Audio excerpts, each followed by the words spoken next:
Good morning.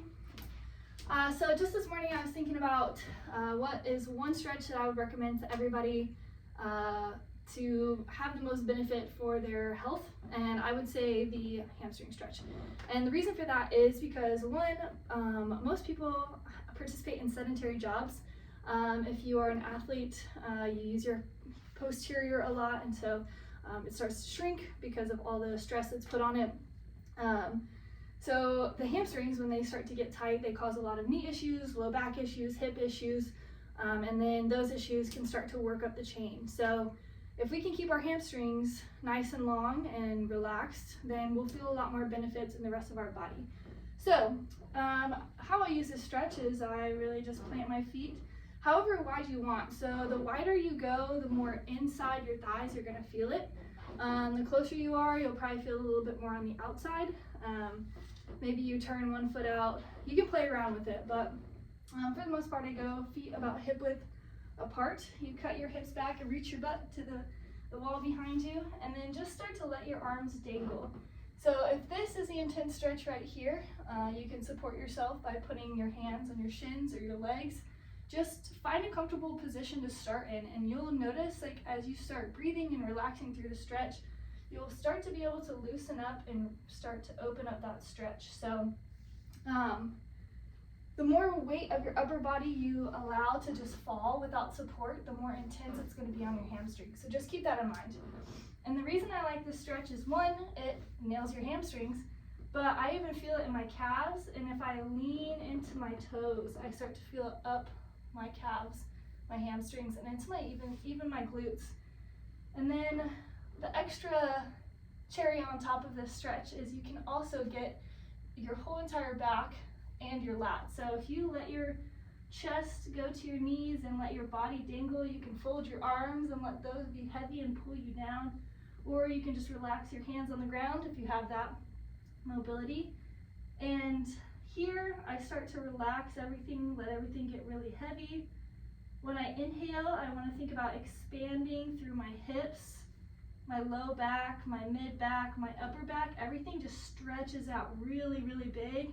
And then as I exhale, I just relax everything. Think about everything getting longer and more relaxed. And then I'll sit in this position for a good little bit.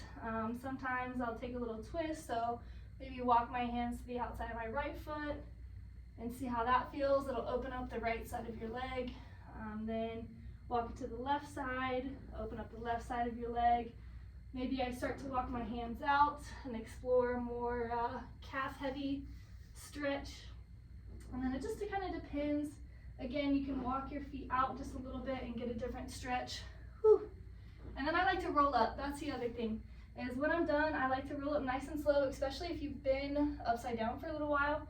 You want to think about tucking your hips and curling your spine, stacking each vertebrae one at a time as you come up, and then finish with the chin ahead.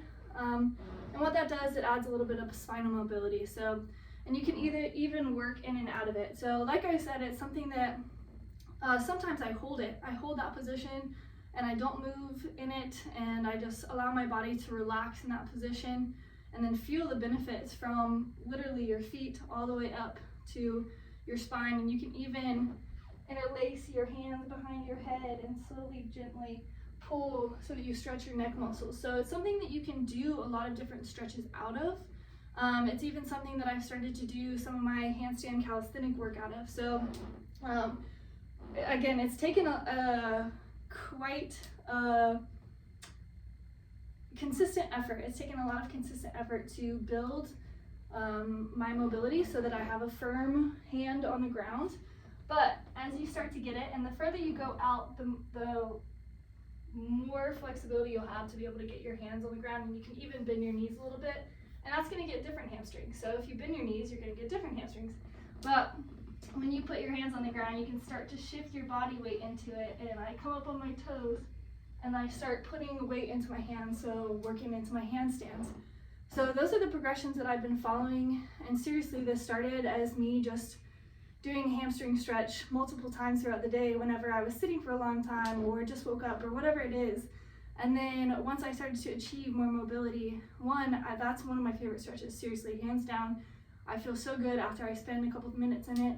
But I've been able to start to work into more complicated exercises and mobility challenges because of that stretch. So that's why I would recommend it to everybody. It helps you undo a lot of sitting and sedentary behavior. It opens up the whole backside of your body, and you can really release a lot of tension from those areas. So yeah, I think my challenge to you is to start to incorporate that whenever maybe you get up out of your chair, or set a timer throughout the day and try to do it 5 times in one day. And maybe start with 1 and then add 2 the next day and 3 the next day. But my challenge for you is to start to incorporate that stretch as many times as you can get in per day. But yeah, that's it.